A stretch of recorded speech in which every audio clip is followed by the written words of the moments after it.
in intercultural studies and experience in interfaith engagement and international community development in the Middle East and Eastern Europe. Joey Taylor is a director of Bespoken Live on campus in Cincinnati. Bespoken Live on campus is a storytelling, story listening, and mindfulness program designed to create a safe space for students to be seen. He believes story is key in crafting our perspective toward ourselves and one another, and will be discussing this technique in communication.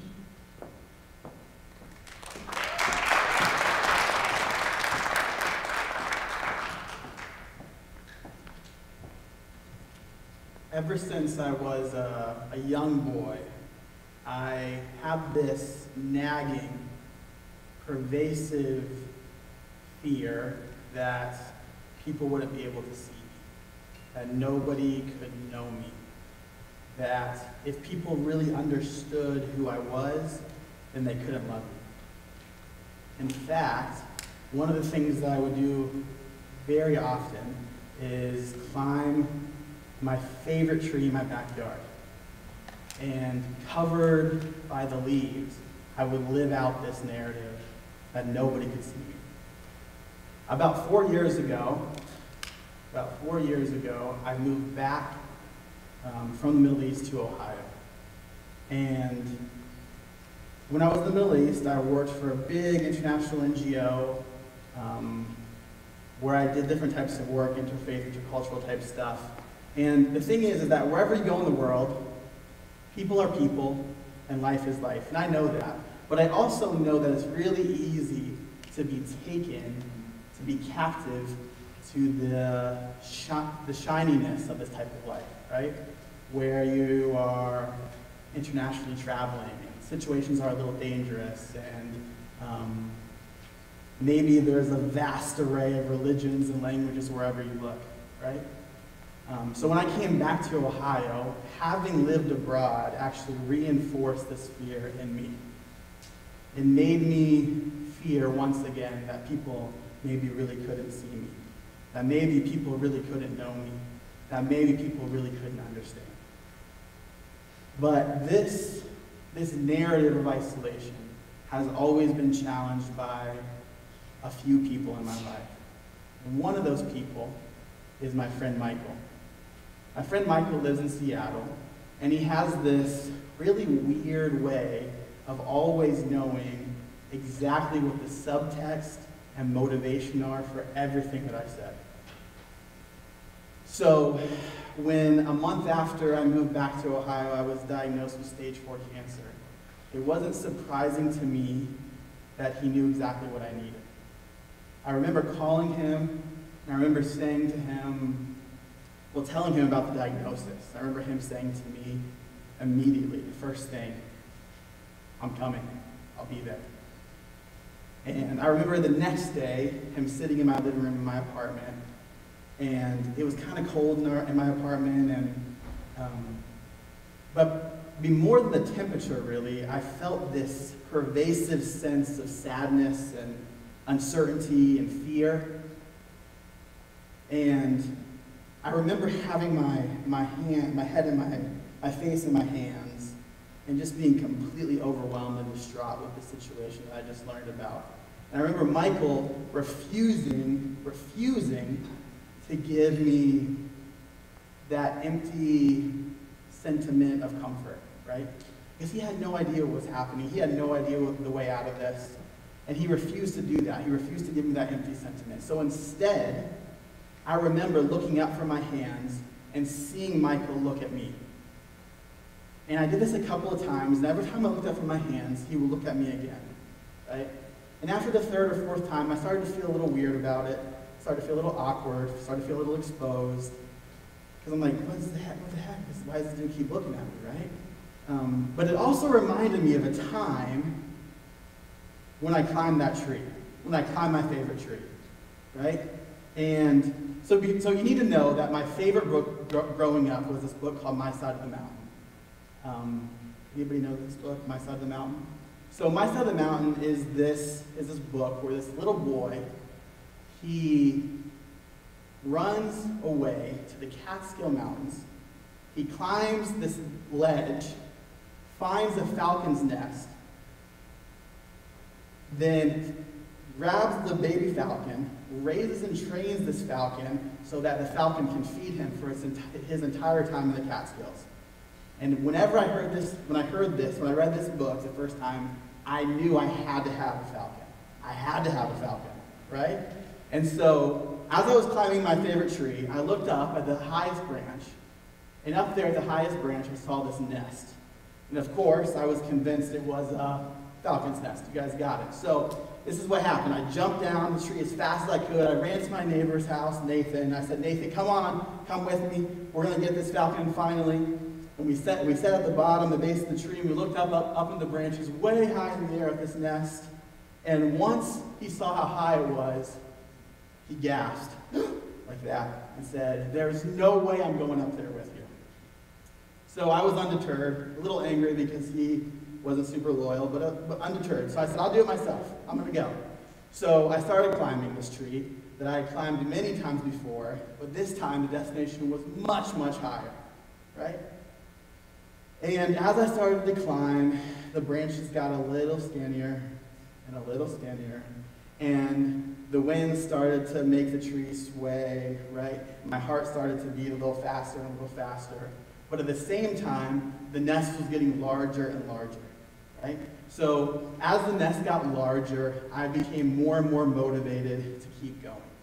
So finally I arrive at the nest. I feel like I'm a mile up in the air, and I look into the nest, and I see 2 bright blue eggs.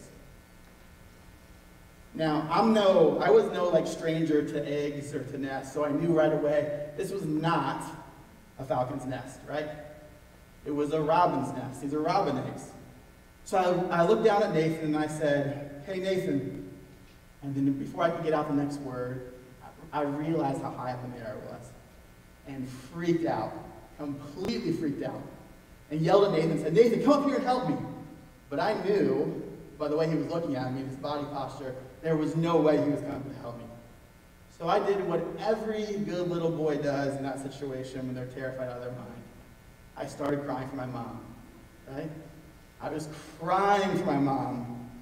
And I don't remember if Nathan went to go get her or if she actually heard my cries from inside the house. But the next thing I remember is that my mom is sitting at the base of the tree, and Nathan is trying to explain what happened. But before he can finish his sentence, then my mom is right next to me. She's up there on the branch with me. And I'm still panicking, I'm still freaking out, right? But my mom says, take a deep breath, Joe. I see you. Look at me. We can go down together. So I stopped panicking, I stopped hyperventilating, I stopped doing all that stuff, but I was still terrified. So I looked at my mom, and she told me where to put my hands and where to put my feet. I climbed all the way down to the ground. And when I looked back up in the sky at this branch that I thought was a mile up in the air, I realized it wasn't nearly that high. It was actually a lot lower than I originally imagined. And so, recalling that story back to mind while I was sitting in the apartment with Michael, I looked at Michael and I realized that a cancer diagnosis was way more serious than an exaggerated trait, right?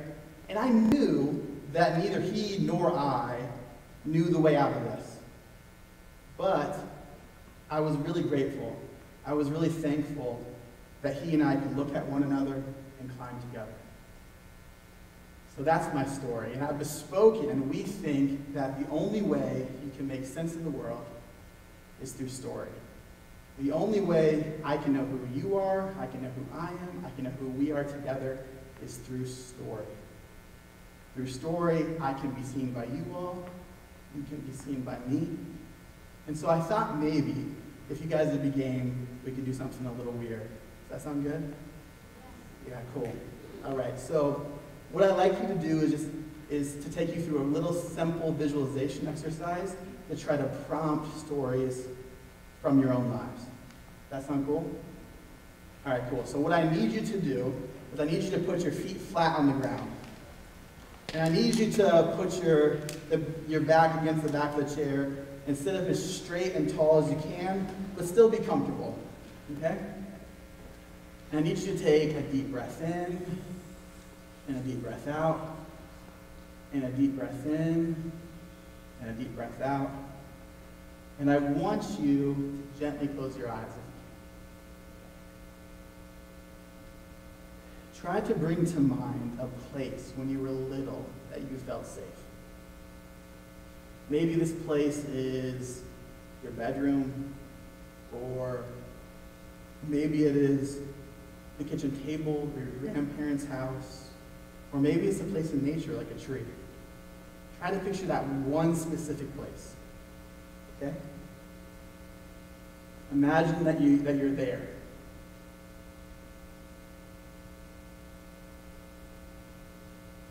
Now I want you to bring to mind a person who sees you, who knows you, who understands maybe more than you would like this person to, but still loves you and accepts you.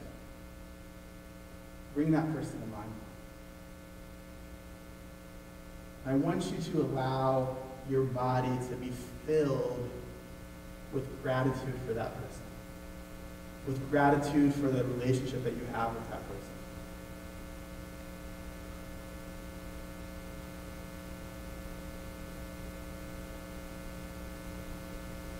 Now, if you can, try to think of a moment when you felt especially seen and known by that person.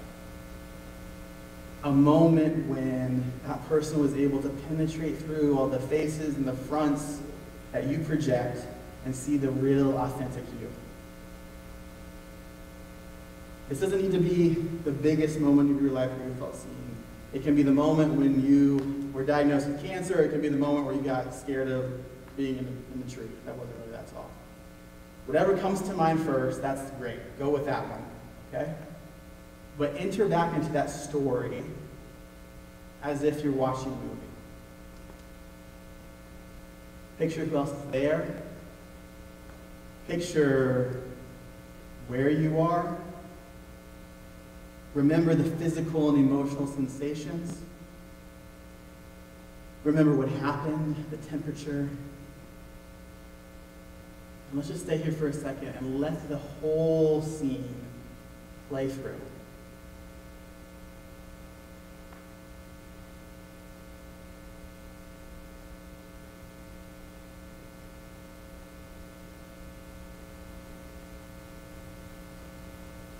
Now, take a deep breath in, deep breath out, deep breath in, and a deep breath out.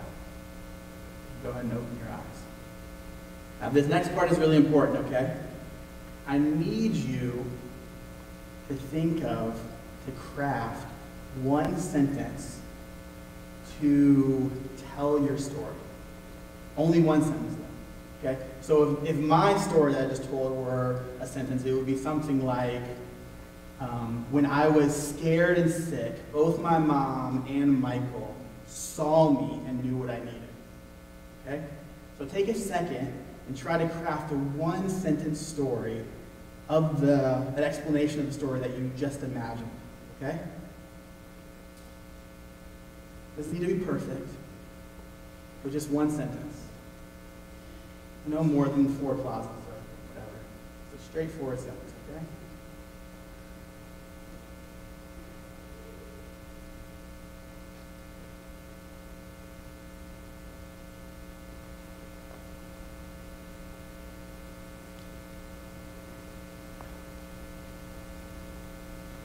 Okay, so I'm trusting that you guys have a sentence, that you guys have a story you're about ready to tell. And it's important for me to say that we are wedded, we are bound to our stories, okay? But it's not as if we're hermetically sealed off in our own worlds, completely unaffected by everybody else. The way that we're able to break through this narrative of isolation is through compassionately listening to the stories of others. Okay? So to that end, what we do at Bespoken is we set all spaces with 3 story listening principles. or guidelines if you want. The first one is listen with your body. Super simple. So when you're talking to somebody and listening to their story, you want to communicate to them with your eye contact and your body posture that you care about what they're saying and you want to hear more. Really simple, right? Number two, listen with your imagination. What this means is that when somebody is telling you their story, you try to enter into their story by imagining both the physical and emotional sensations that they're describing, by filling out the picture of this one sentence that they're about to tell you. Okay? And the third thing is respond in kindness and gratitude. So when somebody is finished telling you their story, what you're going to do is something really simple. You're going to thank them, and you're going to tell them one thing that you liked about their story. That's it. Okay? So listen with your body, listen with imagination, respond in kindness and gratitude. So guess what you guys are going to do now? You're going to turn to your neighbor, just groups of two, and I want you to tell the one sentence story that you came up with from that little visualization exercise. And when that person is finished telling you their story, you should say, thank you. The part that I liked, if I can hit it, was this. Okay? And when you're finished, look up at me and be quiet, and I'll continue. Okay? So ready, go.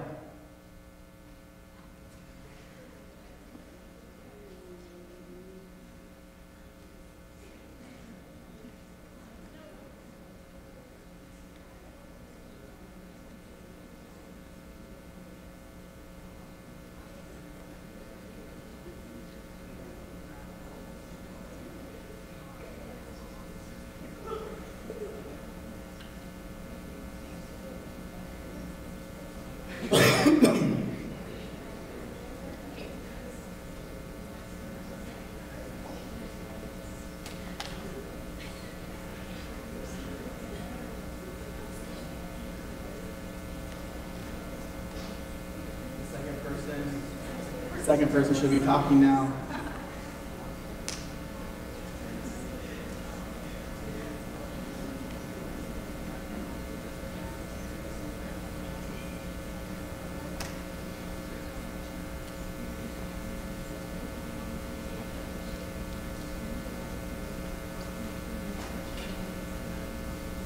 Only telling one sentence stories and responding in gratitude and kindness, please.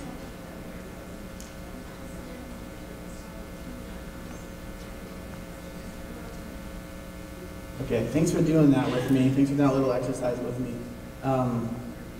So I would say if you're interested in the story that was just shared with you, find them after the show and ask them to tell the whole entire story, right?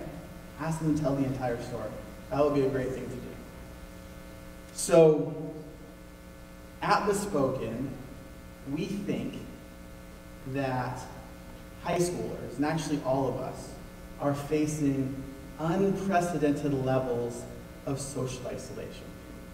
And our theory is that through crafted storytelling and genuine story listening, we'll be able to spark an outbreak of contagious hope and belonging. And so that's what we're inviting you all into. That sound good? Can we look at one another as we climb, even if we don't know where we're going? Thank you.